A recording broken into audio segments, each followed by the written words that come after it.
Welcome po muli sa Philippine Weather Trivia. Again, para po sa mga bago sa channel na to, ako nga po muli si Alvin Pura, isang meteorologist at ang inyong weather dito. Ngayon, balikan na natin itong bagyong Basyang na unti-unti na pong lumalapit sa ating landmass o kalupaan.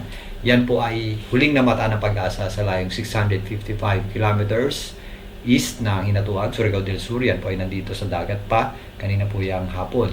Ngayon po, itong bagyong si Basyang ay unti-unti na lumalapit sa ating bansa at kung papansin niyo itong ating satellite image, unahin natin yung kanyang structure. Nandito po yung center niyan or gitna, tapos yung ating bulto ng mga kaulapan at mga pagulan niyan ay nandito sa itaas na bahagi niyan. So, dahil yan sa inflow ng ating hangin, yung ating northeast monsoon, usually kapag ganitong panahon ng amihan, nasa taas po yung ating mga pagulan ng mga bagyo at kung habagat naman ay nasa baba ng ating concentration. So nagbabago-bago po yung structure ng ating bagyo depende kung saan nanggagaling yung pinakabulto natin ng moisture at yung ating pagsasanib ng hangin o wind convergence dahil nga circulation po itong ating mga sama ng panahon.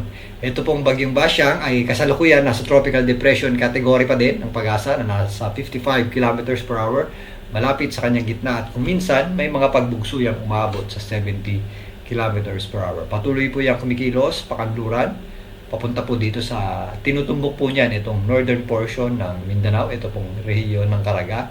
At kung mapapansin nyo, although nandito yung center niyan or gitna na nasa dagat pa nga, is meron na po tayong mga kaulapan at mga possible na mga pagulan. O yan po yung ating mga kalat-kalat na pagulan sa malaking bahagi ng Mindanao, particularly ang Caraga, Davao Region, maging dito sa areas ng Northern Mindanao at ilang bahagi ng Soc-Sargen. Kasama na rin po dyan Eastern Visayas, Cebu at Bohol area, maging dito sa Central Visayas.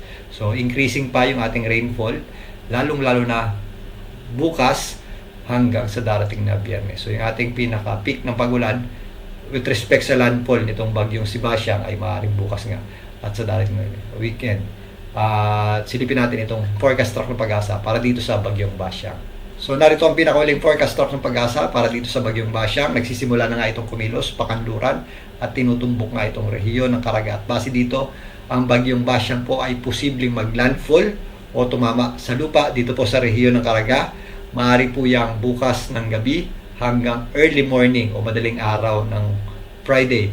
At ito pong bagyong Basyang ay inaasahan natin ng bahagya pang paglakas into a tropical storm category. Ito po ay hindi natin inaasahang maging isang napakalakas na bagyo or umabot man sa hanggang severe tropical storm or typhoon category. At yan po ay posibleng bahagyang humina after po niyan maglandfall.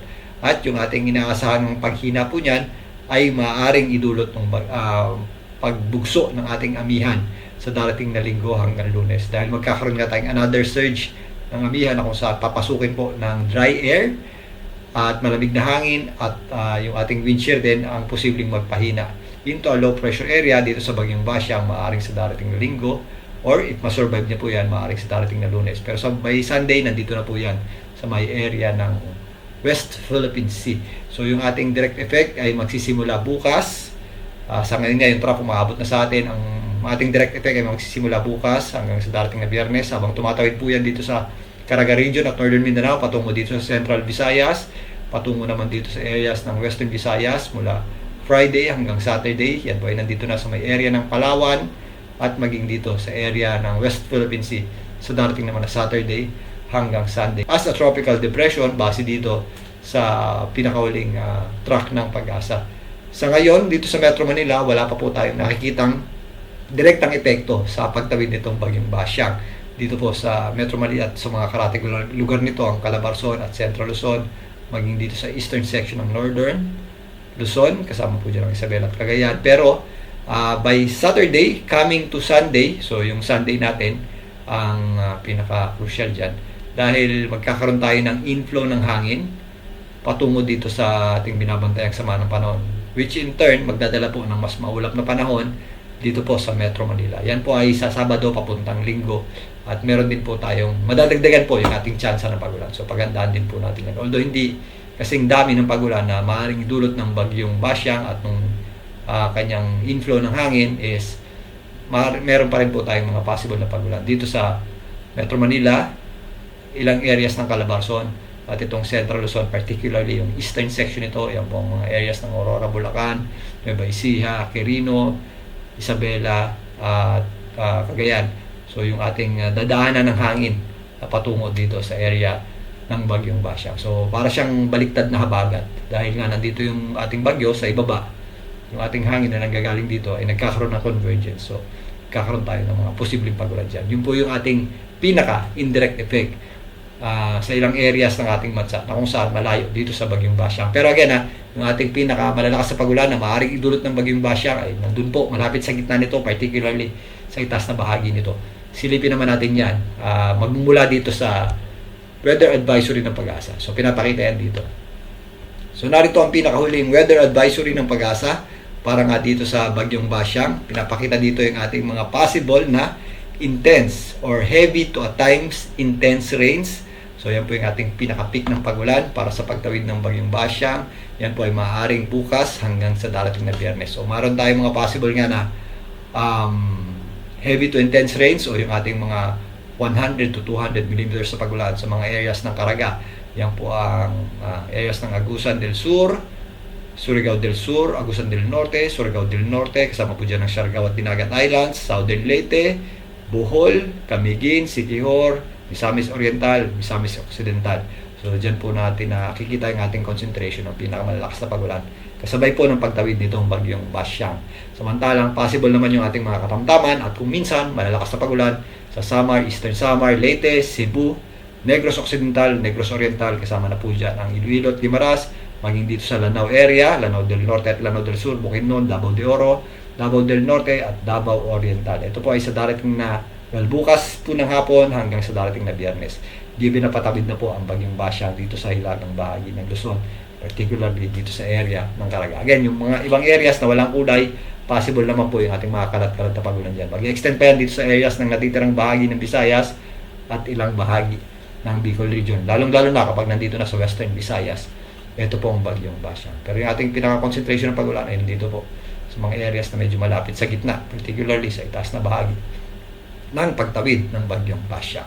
May mga ilang areas na sa ating bansa na nakataas ang tropical cyclone wind signals ang Pag-asa, pero dahil nga hindi naman natin inaasahang mag-severe tropical storm hanggang typhoon category itong bagyong Basyang, mas nakakonsentrate tayo sa babala para sa mga pagulan. Dito pinapakita na unti-unting lumalapit yung ating mga kaulapan at mga pagulan maaaring idulot ng bagyong Basyang. Ito po ay sa darating na Thursday ng umaga at madadagdagan pa nga yung ating mga pagulan, lalong-lalo na pag sumabit na po yung ating hapon hanggang gabi. Ito po yung ating concentration ng malalakas na pagulan. Dito po yung center ng bagyong Basyang. So inaasahan natin na yan po ay posibleng maglandfall nga dito sa ilagang bahagi ng Mindanao na kasabay po niya na dadalhin yung mga pagulan na yan.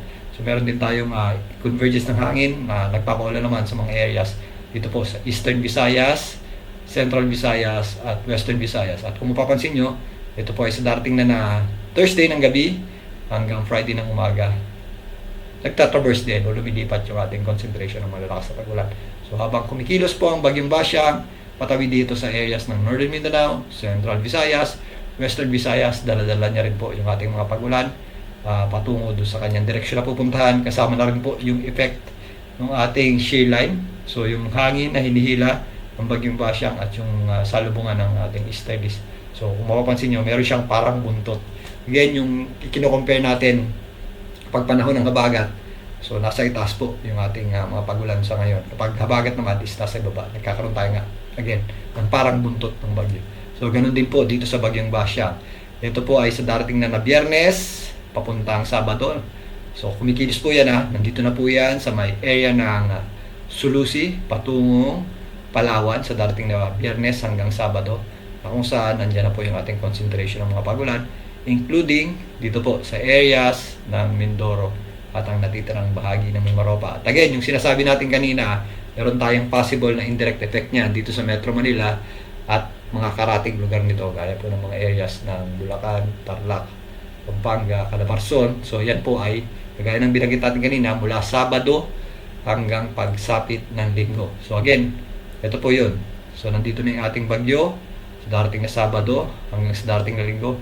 At kung mapapansin nyo, nadagdagan yung ating mga cloudiness at mga possible na pag-ulan dito po sa mga areas na nabanggit ko kanina, ang Central Luzon, including Metro Manila, Kasama na po dyan itong eastern section ng Northern Luzon.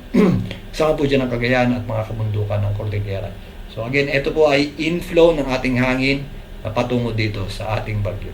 So increased amount of rainfall at increased chances of rain tayo at increased cloudiness tayo sa mga areas na malayo sa mismong bagyo. So if ever maging low pressure area na ito, maaaring tawagin na lang ito ng Pag-asa as a shear line dahil nga pagpasok ng ating amihan sa darating na linggo. So ito, meron na tayong malakas na bugso ng amihan yan sa darating na linggo. Kung mapapansin nyo, mawawasak na or masisira na yung sirkulasyon itong bagyong Basia. Dahil nga pinapasok na ng malamig na hangin itong bagyo at yan po ay magpapatuloy na sa darating na Lunes. So possible by Monday, by Sunday hanggang Monday, maaaring isang low pressure area na lamang po yan.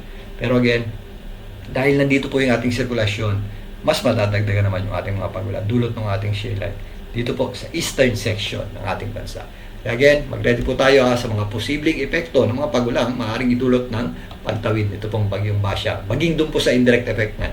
So by weekend naman dito sa Metro Manila at sa mga areas na medyo malayo sa mismong gitna ng bagyo, meron tayong possible na pagulan. So paghandaan din po natin yan. Muli, ito po ang inyong weather dito para sa Philippine Weather Trivia. Balikan natin ang bagyong Basia bukas.